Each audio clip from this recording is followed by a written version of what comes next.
Assalamualaikum warahmatullahi wabarakatuh. Kami dari kelompok 6 Psikologi Faal yang beranggotakan Niken Hesti Utami, Sela Sarah Diah Ayu Vitaloka, dan Fanya Naila Reza Basri akan membahas tentang pengantar penginderaan dan indera peraba. Organ indera dan reseptor. Sistem penginderaan adalah organ akhir yang dikhususkan untuk menerima jenis rangsangan tertentu. Dan serabut syaraf merupakan alat perantara yang membawa kesan rasa dari organ indera menuju ke otak, di mana perasaan ini ditafsirkan. Sedangkan organ indera merupakan sel-sel tertentu yang dapat menerima stimulus dari dalam badan sendiri, untuk kemudian diteruskan sebagai impuls syaraf melalui serabut syaraf ke susunan syaraf pusat.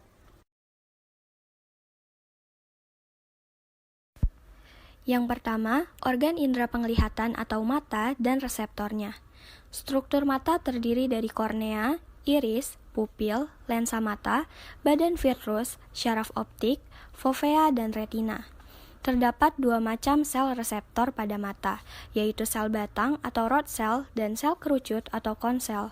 Sel batang dan sel kerucut ini tersebar secara tidak merata di seluruh bagian retina, dan sel kerucut terkonsentrasi pada bagian retina yang disebut fovea.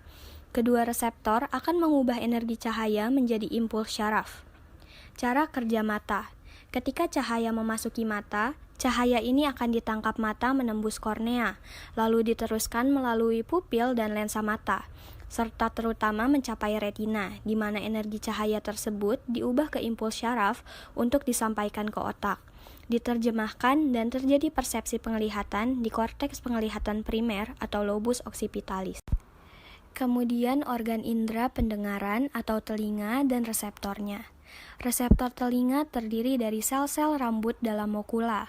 Cara kerja telinga, pertama-tama gelombang suara mencapai telinga bagian luar, dialirkan ke kanal telinga luar dan mengarah ke membran timpani, kemudian ditransfer telinga tengah, termasuk malleus incus-stapes. Ketika suara memasuki telinga bagian dalam melalui jendela oval, suara ini kemudian bergerak menuju koklea. Ketika sel rambut digerakkan oleh getaran yang memasuki koklea tersebut, sel-sel di dalamnya akan mengirimkan suatu pesan neural ke otak, dan terjadi persepsi pendengaran di korteks pendengaran atau lobus temporalis. Selanjutnya, organ indera penciuman atau hidung dan reseptornya. Reseptor hidung atau penciuman tergantung pada sel olfaktori yang tersebar sepanjang gua nasal. Cara kerja hidung. Saat menghirup udara untuk bernafas, bau sekitar juga ikut ke dalam hidung. Di dalam rongga hidung, bau akan larut di dalam lendir. Setelah itu, rangsangan bau tersebut akan diterima oleh ujung-ujung syaraf pembau, serta diteruskan ke pusat penciuman dan syaraf pembau. Setelah itu, otaklah yang memproses ingatan akan bau tersebut, sehingga manusia mengetahui dan dapat membau aroma tersebut. Selanjutnya, organ indera pengecap atau lidah dan reseptornya. Reseptor lidah terdapat pada kuncup-kuncup pengecap atau taste buds. Cara kerja lidah yaitu makanan atau minuman yang telah berupa larutan di dalam mulut akan merangsang ujung-ujung syaraf pengecap. Setelah itu, rangsangan tersebut diteruskan ke pusat syaraf pengecap di otak. Lalu otak menanggapi rangsangan tersebut sehingga manusia dapat merasakan rasa makanan atau minuman. Yang terakhir, organ indera peraba atau kulit dan reseptornya. Reseptor kulit terdiri dari ujung syaraf Krause, corpuscula ruffini, corpuscula Meissner, ujung syaraf tanpa selaput atau telanjang, ujung syaraf sekeliling rambut, corpuscula Pacini, dan lempeng Merkel. Proses sensori. Proses sensori adalah proses manusia dalam menerima informasi sensorik atau rangsangan melalui penginderaan dan menerjemahkan informasi tersebut menjadi sinyal-sinyal neural yang bermakna. Namun, pola informasinya masih relatif kurang bermakna.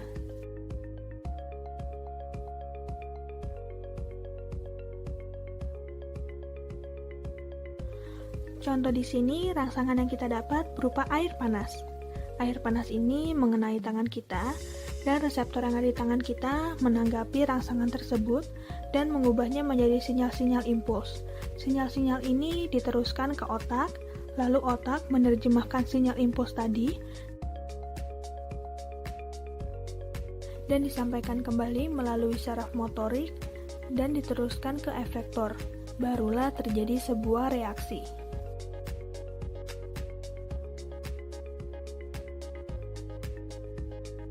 Proses persepsi adalah proses pemahaman ataupun pemberian makna atas suatu informasi terhadap stimulus.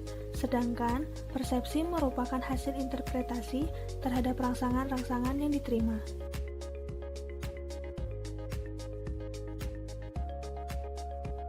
Yang pertama, stimulus. Stimulus atau rangsangan ini kita dapatkan melalui panca indera. Stimulus dapat berupa suara, suhu, maupun cahaya. Stimulus tadi kemudian ditransduksi atau dikonversikan yang tadinya sebagai stimulus menjadi potensial aksi atau sinyal listrik pada neuron, yang kemudian menjadi impuls saraf yang nantinya akan diteruskan ke sistem saraf pusat atau otak. Di otak, pada bagian korteks primer, impuls saraf ini diubah menjadi sensasi. Pada bagian korteks asosiasi, sensasi ini diubah menjadi image yang lebih bermakna, yaitu sebuah persepsi. Barulah impuls saraf tadi menjadi sebuah persepsi individu. Setiap individu mempunyai persepsi yang berbeda-beda. Misalnya ada sebuah durian di dalam ruangan. Adi dan Lani juga berada di ruangan itu. Adi menganggap durian itu sebagai sesuatu yang bau, dan dia sangat tidak menyukainya. Namun Lani malah menganggap durian tersebut berbau sedap, dan bahkan dia ingin segera memakannya. Di sini dapat kita lihat kalau Adi dan Lani mendapat stimulus yang sama, yaitu aroma durian. Namun mereka melakukan hal yang berbeda. Inilah yang disebut persepsi.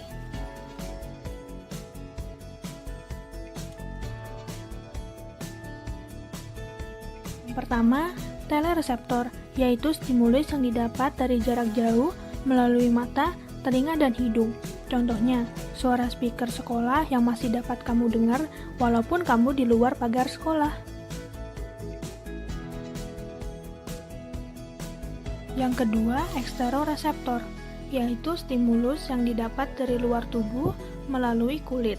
Contohnya, jika kamu dicubit, atau jika kamu terkena gigitan dari serangga.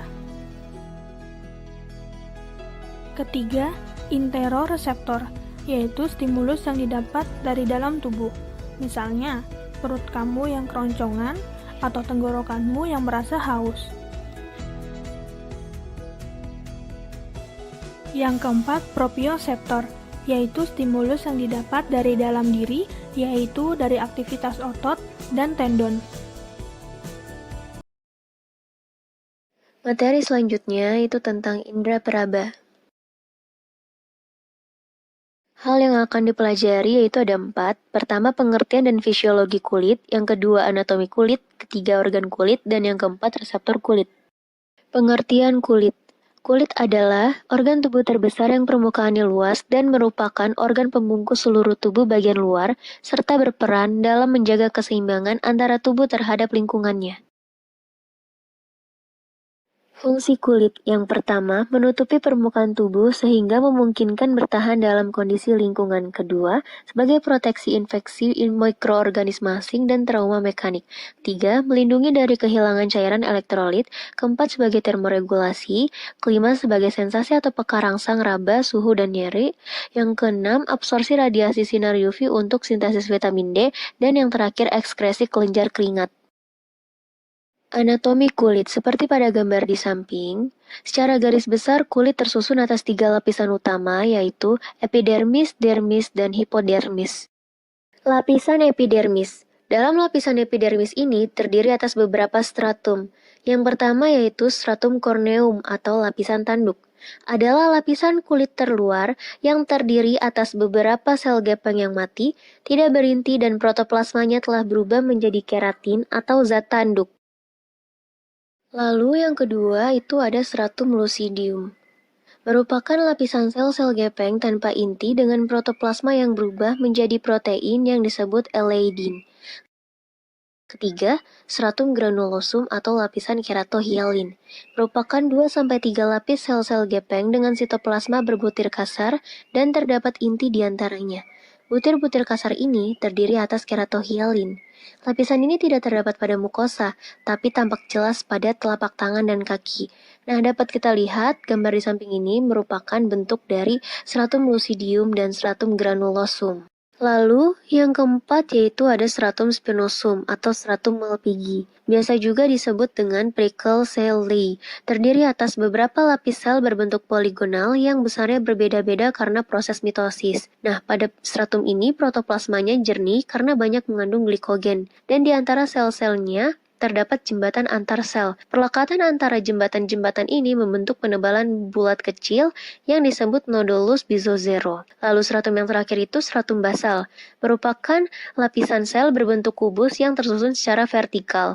Lapisan ini terdiri atas 2 jenis sel, yaitu yang pertama, sel-sel yang berbentuk kolumnar dengan protoplasma basofilik, inti lonjong dan besar, dan dihubungkan satu dengan yang lainnya oleh jembatan antar sel. Yang kedua, sel pembentuk melanin atau melanosit, merupakan sel-sel berwarna muda dengan sitoplasma basofilik, inti gelap dan mengandung butir pigmen atau melanosomes. Kedua, lapisan dermis atau biasa disebut kulit jangat adalah lapisan di bawah epidermis yang jauh lebih tebal daripada epidermis tersebut. Lapisan ini terdiri dari lapisan elastik dan fibrosa padat dengan elemen-elemen seluler dan folikel rambut. Secara garis besarnya tersusun atas 2 bagian, yaitu pars papiler dan pars retikular. Pars papiler, yaitu bagian yang menonjol ke epidermis, berisi ujung serabut saraf dan pembuluh darah.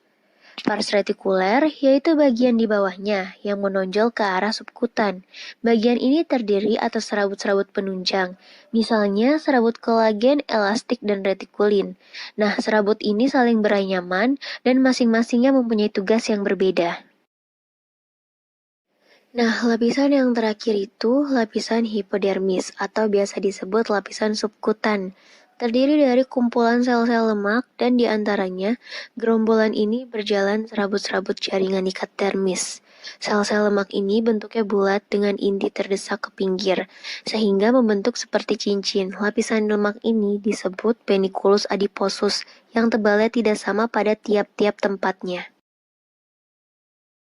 Lalu materi berikutnya itu ada organ pada kulit, yaitu kelenjar keringat, kelenjar palit, dan rambut. Kelenjar keringat atau glandula sudorifera. Kelenjar keringat ini terletak pada dermis yang terbuka pada permukaan kulit dan melepaskan air serta sisa-sisa metabolisme tubuh. Nah, kelenjar keringat ini dibagi menjadi 2, yaitu kelenjar ekrin dan apokrin. Pertama, kelenjar ekrin. Terletak dangkal di dermis, menghasilkan siklit encer, terbentuk sempurna pada 28 minggu kehamilan dan berfungsi 40 minggu setelah kelahiran. Saluran kelenjar ekrin ini berbentuk spiral. Kelenjar ini banyak terdapat di seluruh permukaan telapak tangan, telapak kaki, dahi, dan aksila. Sekresi kelenjar ekrin ini dipengaruhi oleh saraf kolinergik, faktor panas, dan stres emosional. Lalu yang kedua itu ada kelenjar apokrin. Kelenjar ini dianggap sebagai kelenjar yang menyebabkan bau, dipengaruhi oleh saraf adrenergik. Nah, kelenjar apokrin ini terdapat di aksila, areola mamae, pubis, labia minora, dan saluran telinga luar. Lalu berikutnya ada kelenjar palit atau glandula sebacea. Kelenjar palit ini terletak di seluruh permukaan kulit manusia kecuali di telapak tangan dan kaki. Kelenjar palit ini biasa disebut juga dengan kelenjar holokrin karena tidak berlumen. Sikrit dari kelenjar ini berasal dari dekomposisi sel-sel kelenjar atau berupa sebum. Nah, kelenjar palit ini biasanya terdapat di samping akar rambut dan muaranya terdapat pada lumen akar rambut atau biasa disebut folikel rambut. Sekresi dari kelenjar palit ini dipengaruhi oleh hormon androgen. Berikutnya yang terakhir adalah rambut. Rambut terdiri atas akar rambut dan batang rambut. Nah, si akar rambut ini tertanam dalam-dalam di dermis. Ada 2 jenis tipe rambut, yaitu rambut halus tidak berpigmen yang terdapat pada bayi disebut lanugo, dan rambut kasar berpigmen mempunyai medula yang terdapat pada orang dewasa. Ada juga bagian kulit yang tidak memiliki rambut, ini biasa disebut dengan glabrous. Reseptor kulit. Si reseptor kulit ini terdiri dari korpus-korpus pada lapisan epidermis dan dermis yang dapat merasakan berbagai rangsangan. Itu ada 6. Yang pertama, ujung saraf bebas, terletak pada lapisan epidermis, merupakan reseptor yang peka terhadap rasa nyeri, sakit, panas, dan dingin. Si ujung saraf bebas ini paling banyak jumlahnya, ada 200 reseptor per 1 cm perseginya. Kedua, diskus Merkel, terletak pada lapisan epidermis juga, sama seperti ujung saraf bebas. Merupakan reseptor yang peka terhadap sentuhan, tekanan ringan, dan rasa nyeri atau sakit. Ketiga, itu ada korpus Pacini, merupakan reseptor yang peka terhadap tekanan kuat di dalam kulit. Terdapat 4 reseptor setiap 1 cm perseginya. Keempat, korpus Ruffini, merupakan reseptor yang peka terhadap panas. Nah, si korpus ini terdapat di kulit berambut dan tidak berambut. Lalu yang kelima ini ada korpus Krauss, merupakan reseptor yang peka terhadap dingin. Terdapat 6 reseptor setiap 1 cm perseginya. Dan yang terakhir ini ada korpus Meissner, merupakan reseptor yang peka terhadap sentuhan. Terdapat di bagian tubuh yang sensitif, tidak berambut seperti telapak tangan, telapak kaki, bibir, kelopak mata, dan kulit kelamin. Nah, pada gambar bagian terakhir ini, kita dapat melihat seperti apa sih bentuk detail dari korpus-korpus pada reseptor kulit. Fenomena taktil. Dalam fenomena taktil, indera peraba memiliki kepekaan terhadap sensasi yang berbeda sesuai dengan stimulus dan reseptor yang dimiliki oleh indera peraba. Stimulus taktil yang direspon baik berupa impuls taktil kasar, impuls taktil halus, sensasi taktil, sensasi raba, maupun sensasi tekanan. Impuls taktil kasar dihantarkan oleh tractus spinothalamicus anterior, sedangkan impuls taktil halus dihantarkan melalui fasciculus gracilis dan fasciculus cuneatus.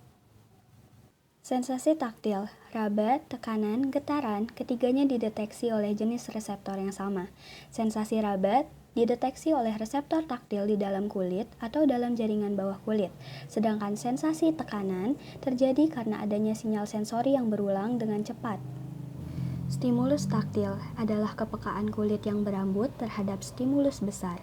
Karena akhir saraf yang mengelilingi folikulus rambut adalah reseptor taktil, sehingga seseorang dapat membedakan benda-benda tanpa melihat bentuknya. Bentuk dan berat benda dapat dibedakan dengan reseptor tekanan yang digesekkan. Kemudian adaptasi taktil. Jika stimulus dengan intensitas konstan berlangsung beberapa lama terhadap sebuah reseptor, frekuensi potensial aksi yang dibangkitkannya lambat laun akan menurun. Berdasarkan cepat lambat timbulnya adaptasi, reseptor dibagi atas reseptor fasik dan reseptor tonik. Reseptor fasik adalah reseptor yang cepat beradaptasi, misalnya reseptor terhadap sentuhan. Sedangkan reseptor tonik adalah reseptor yang lambat beradaptasi, misalnya reseptor untuk dingin dan reseptor untuk nyeri. Ada suatu fenomena yang terjadi yaitu agnosia. Agnosia adalah hilangnya kemampuan mengenali objek, orang, suara, bentuk, atau bau, meskipun indera tidak mengalami kerusakan dan tidak terjadi kehilangan memori. Salah satu agnosia taktil yaitu asteriognosis. Asteriognosis adalah ketidakmampuan untuk mengidentifikasi objek dengan sentuhan saja. Kondisi ini membuat Anda tidak dapat mengaitkan informasi tentang ukuran, berat, dan tekstur dengan kata-kata yang tepat.